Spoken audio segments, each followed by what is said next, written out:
Bonjour à tous et à toutes, ici Nicolas de Montréal. On est vendredi soir. Ce fut une journée assez relaxe aujourd'hui.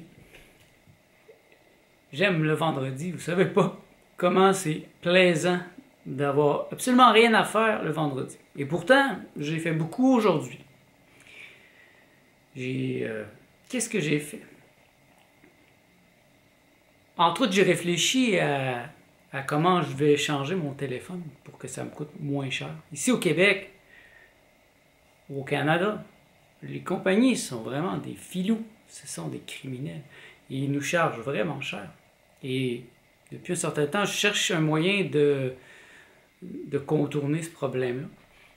Et là, j'ai un ami qui m'a suggéré un téléphone virtuel qui pourrait me permettre, au lieu de payer 150$ par mois pour le téléphone, télévision, Internet, je pourrais juste prendre l'Internet pour à peu près 80$ par mois. Et le reste, ça me coûterait à peu près 10$ par mois pour le téléphone. Donc, je suis en train d'étudier ça. J'ai regardé cet aspect-là. J'ai retouché des photos dans Photoshop, Lightroom. Ça me fait du bien de faire ça. Des photos. Si ça vous tente de voir ce que j'ai fait, allez voir sur mon Instagram. C'est des photos de moi que j'ai pris hier au Copper Branch.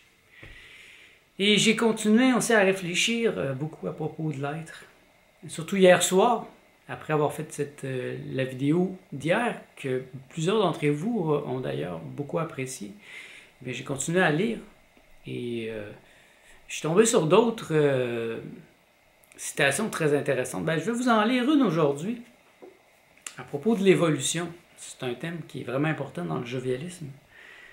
Tout le monde affirme évoluer, s'avancer sur un chemin difficile, surmonter des obstacles, tendre vers un but ultime.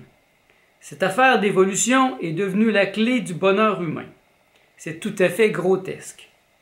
Il fallut un Nisargadatta pour rappeler à tous ces individus désireux de s'améliorer, de se transformer, d'évoluer, que la quête du bonheur est ce qui rend le bonheur impossible. Cette recherche frénétique est ce qui rend le plus les hommes malheureux.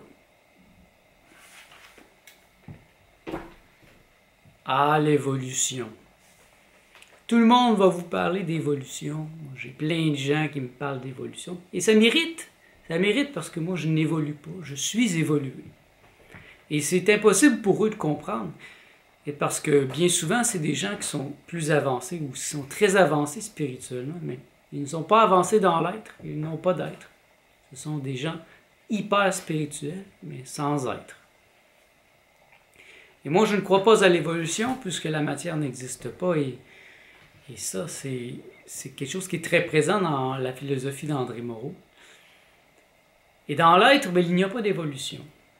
Le je suis est dans le ici, maintenant. Le ici et le maintenant. Il n'y a pas de travail à faire pour être. Il suffit de se laisser être. S'il y a un travail à faire, c'est au niveau de la personne. Et puis, ce n'est pas un travail d'évolution. Donc, quand moi, on me dit d'évoluer, que tout le monde évolue, moi, souvent, je dis rien, parce que ça ne vaut même pas la peine. Et parfois, j'entre en action, et là, je vais débattre mon point. Mais bien souvent, ça ne donne rien, parce que je trouve que la majorité des gens ne veulent pas connaître la vérité. Ils se confortent dans des idées préconçues qu'ils ont appris à l'école, qu'ils ont reçues de leurs parents, et qu'ils n'ont jamais remis en question. Ils n'ont jamais remis en question l'évolution. Moi, je ne viens pas du singe. Je n'évolue pas. Je change, par contre. Je suis en changement constant. Et le changement ne nécessite pas nécessairement l'évolution. Parce que l'évolution, si on la prend du point de vue de Darwin, c'est un progrès vers quelque chose de meilleur, de mieux, de toujours plus fort. Et moi, je ne crois pas que l'humanité évolue, c'est évident. Est-ce que les hommes sont beaucoup plus heureux maintenant qu'ils ont pu l'être à une autre époque? Je pense pas. je pense qu'il y a plus de malheur encore aujourd'hui. Il y a des pyramides, par exemple, sur la planète Terre, qui ont été construites il y a vraiment très longtemps. Et on ne comprend même pas comment elles ont été faites. Et les pyramides qui ont été faites après, qui ont été des copies faites par des pharaons, sont détruites maintenant, sont démolies, n'ont pas résisté au temps. Comment se fait-il que certaines constructions sur cette planète datent de très longtemps et qui soient encore en place? Et qu'il y ait, par exemple, comme les cristals, les crânes de cristal qu'on ne comprend même pas encore comment ils ont pu être faits tellement ils sont parfaits. Est-ce que c'est de l'évolution? Je ne crois pas. Moi, je ne crois pas à l'évolution. Donc, quand les gens vont vous dire qu'il vous faut évoluer, eh bien, partez à rire. Et dites-leur qu'il n'y a pas d'évolution. Dites-leur que vous n'évoluez pas, que vous êtes évolué. Je trouve une bonne phrase qui peut être retenue aussi, c'est « Fake it until you make it ». C'est-à-dire, fais semblant jusqu'à temps que tu sois capable de le faire. Donc, c'est pas en disant que tu évolues sans cesse que un jour tu vas être évolué. C'est en disant que je suis évolué que j'arrête le processus d'évolution. Et même si je ne le suis pas complètement, eh bien, en disant que je suis évolué, eh bien, ça arrête en moi ce programme qui est une fuite vers en avant. Et si vous voulez vous donner un être, eh bien, vous devez arrêter d'évoluer, parce que l'être est ici maintenant. On se donne l'être ici maintenant. On s'éveille ici maintenant. Et il y a des gens qui vont s'éveiller, qui vont chercher à s'éveiller toute leur vie, mais qui ne réussiront jamais parce qu'ils ne sentent pas qu'ils le méritent. Quand j'étais dans mes groupes de discussion, il y a une dizaine d'années, il y a un homme qui était vraiment un jeune homme, il était vraiment obsédé par l'illumination. Et il me dit comme ça, très sérieux, je vais m'illuminer dans 2 ans, d'ici 2 ans. Je lui ai dit, mais pourquoi pas maintenant? Il m'a regardé, médusé. Il n'a pas compris que ce que je lui disais, c'est qu'il n'avait pas besoin d'attendre pour se sentir digne de l'éveil. C'est pour ça que je peux dire que je suis éveillé. Je me sens éveillé. Et même si je ne le suis pas vraiment, ben c'est pas en disant que je vais m'éveiller un jour, que j'ai du travail à faire, que je vais me sentir Dieu. C'est en faisant semblant, en me mettant dans la vibration du Dieu vivant. Et là, ça devient un paradoxe. Est-ce que je suis éveillé? Est-ce que je ne le suis pas? Ça n'a aucune importance pour moi à ce point-ci de ma vie. Il y a un moment de ma vie où ça a eu plus d'importance. Je faisais beaucoup de recherches sur le sujet. Mais j'ai eu en série, bang, bang, bang, plusieurs expériences mystiques qui m'ont vraiment éveillé, qui m'ont ouvert l'esprit, qui m'ont donné un être. Je me suis donné un être. Et ça n'a plus vraiment d'importance maintenant ce que les autres pensent de moi. Est-ce qu'ils pensent que je suis éveillé? Est-ce qu'ils pensent que je ne suis pas? Je m'en fous totalement. C'est ce que moi je pense qui est important. Et c'est ce que je me répète sans cesse qui est important. Donc si je ne le suis pas, je suis en train de me programmer à l'être. Et si je le suis, ben, je me maintiens dans l'éveil par le fait même que je ne laisse personne me diminuer, me déstabiliser, m'empêcher de voir ce que je suis vraiment. Et ça, c'est important quand on réfléchit à propos de l'être. Se donner un être, eh bien, c'est justement cesser d'évoluer, cesser de remettre à demain quelque chose qu'on peut faire aujourd'hui. Dans le yoga, eh bien, il y a l'évolution. Les gens évoluent. Il y a le karma, le samsara. Il y a tout un travail à faire pour atteindre l'éveil. Et bien souvent, ça n'arrive jamais parce qu'on est toujours en train de se purifier, de brûler notre karma. Moi, je n'ai pas de karma. J'ai foutu ça à la poubelle. Et quand quelqu'un vient me parler du karma, je ris dans ma barbe. J'ai eu envie de me foutre de sa gueule, parce qu'il me fait... Il a l'air d'un enfant pour moi. Le karma. Ah, c'est le karma. Le karma. Le karma, si on prend ça dans la vraie philosophie indienne, c'est quelque chose qu'on a fait dans une vie antérieure. Mais dans une vie antérieure, c'est passé. Mais le passé n'existe pas vraiment. Alors que pour moi, ce qui m'arrive maintenant est le résultat de mes pensées ici maintenant. Ici, même ça provient d'une vie autre que celle que j'ai maintenant, c'est une vie simultanée. J'ai de multiples vies simultanées. Ce n'est pas une vie passée. Vous voyez la différence? Quand quelqu'un vous dit « Dans une vie passée, j'étais telle chose et j'ai fait telle chose », bien, ils sont détachés. Et pourtant, ça a tout de même un impact sur leur vie encore. C'est là, dans des engrammes, dans des émotions. Donc, ils s'en détachent parce que pour eux, c'est passé. Alors que moi, j'en prends la responsabilité. Je l'assume. J'assume l'infini de ce que je suis, ici maintenant. Je suis un gitan en Espagne. Je suis un grec à l'époque de Platon. Je suis sûr que j'ai été l'élève aussi de Léonard de Vinci.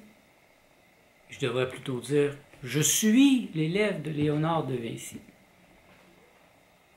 Et c'est pour ça que j'ai tellement de connaissances dans ces domaines-là, parce que je partage la vie des grands génies présentement à d'autres niveaux de la réalité, à d'autres lignes temporelles. Donc moi, j'ai cessé d'évoluer, ce qui fait en sorte que j'ai de multiples vies. Un bel exemple que j'ai vu, c'est Krishna. Il y a des images de Krishna où on voit son visage répété à l'infini.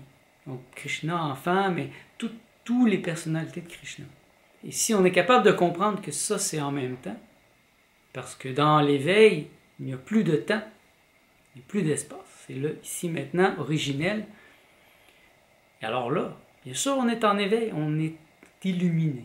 On est illuminé par la connaissance, par le fait que l'on sait, que l'on connaît la réalité telle qu'elle est, qu'on la voit, qu'on la perçoit, qu'on la sent.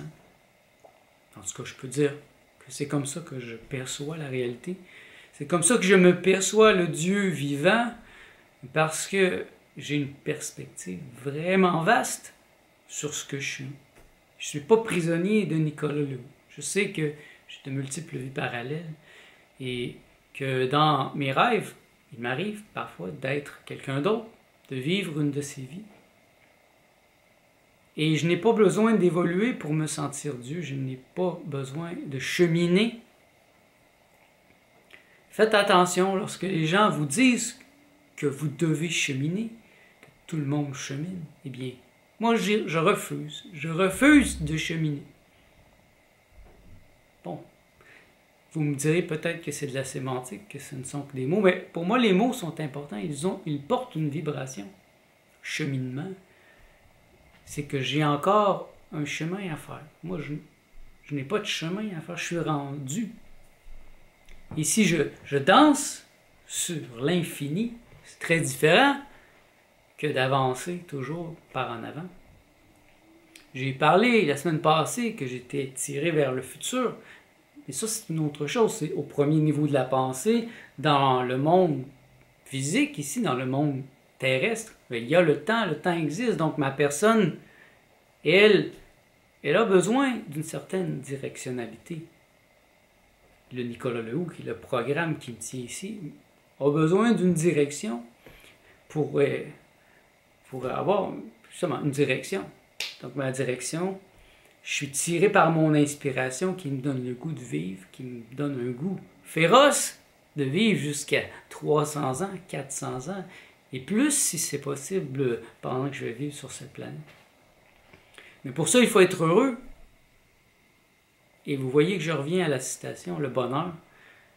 si vous cherchez le bonheur, c'est possible que vous n'allez jamais le trouver. Donc, cessez d'être des chercheurs de bonheur.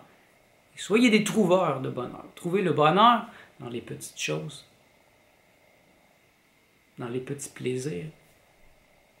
Parce que c'est les petits bonheurs que l'on peut développer qui deviennent justement le bonheur infini, le bonheur absolu, le bonheur qui est stabilisé.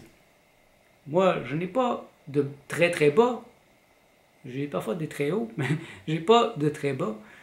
Et je suis assez stable dans mes émotions. Il n'y a pas de moment de ma vie où je peux vous dire que j'étais déprimé ou que ça allait vraiment pas. Parce que même si ça allait mal,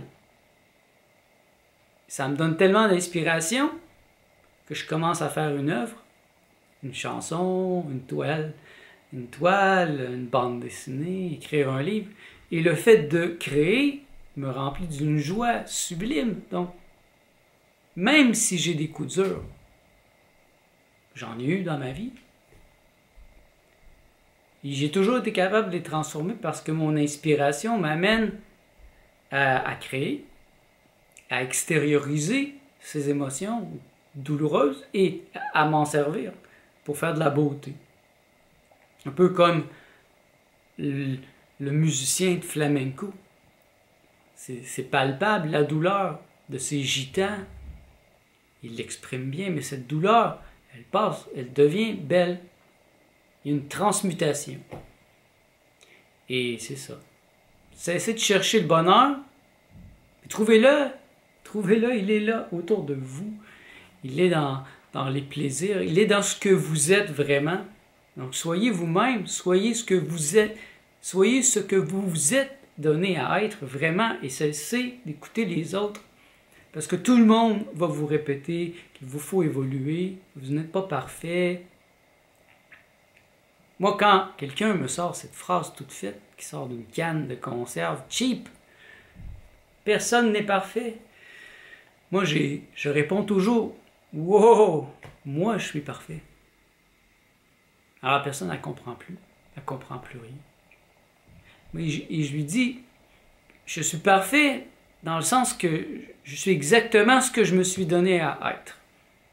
Bien sûr, j'ai des défauts, des lubies, des perversions. Mais ça fait partie de la perfection de ce que je suis. Mes défauts sont mes qualités en même temps. Et si je suis exactement au bon endroit, si je fais exactement ce que je dois faire, bien, je suis parfait. En ce sens-là, moi, je suis parfait. Et quand quelqu'un vous donne des idées préfabriquées, c'est important de le démolir sur le champ, de l'empêcher d'imposer sur vous cette pensée ridicule, infantile, une pensée de groupe, une pensée animale. Donc quand les gens disent que tout le monde évolue, il faut évoluer, eh bien moi je réponds inéluctablement, moi je n'évolue pas, je suis évolué. Mais soyez donc évolués, mes amis, puisque vous êtes à l'écoute de ma chaîne. Je vous invite à ne plus évoluer et à rire de tous ces scientifiques, à tous ces spiritualistes, à tous ces gens religieux qui ne se croient pas dignes d'être Dieu ici maintenant. Soyez Dieu ici maintenant, vous n'avez pas rien à faire. Vous avez juste à vous laisser être. Merci d'être à l'écoute. Je vous souhaite tout le bien que vous pensez de moi.